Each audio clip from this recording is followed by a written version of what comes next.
Pemirsa, akibat hujan deras yang melanda Kabupaten Padang Pariaman, jembatan Suraubelo di Kenegarian Koto Dalam Barat mengalami kerusakan. Kendaraan roda 4 tak bisa lagi melewati jembatan yang menghubungkan 3 kecamatan.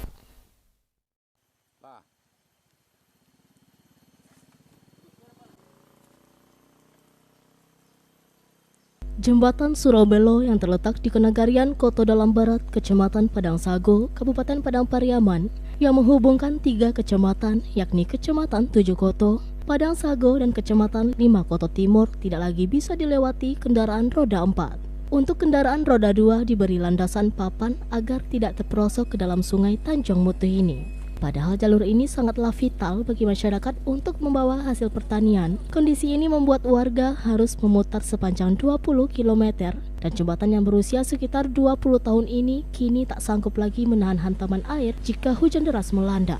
Pondasinya pun sudah tidak lagi di tempat semula yang mengakibatkan jembatan berlobang dalam posisi tidak datar lagi.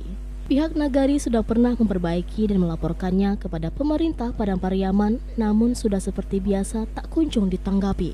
Kerusakan parah infrastruktur di Padang Pariaman terjadi karena pembiaran di saat kerusakan kecil terjadi. Abainya pemerintah mengakibatkan banyak kerugian bagi masyarakat.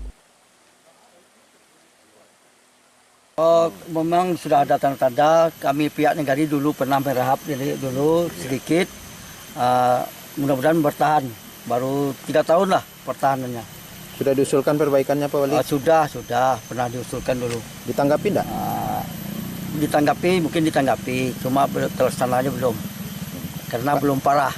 Ini sudah parah, mudah-mudahan pihak pemerintahan ditanggapi. Dari Padang Pariaman, Sumatera Barat, Eka Gus Priyadi.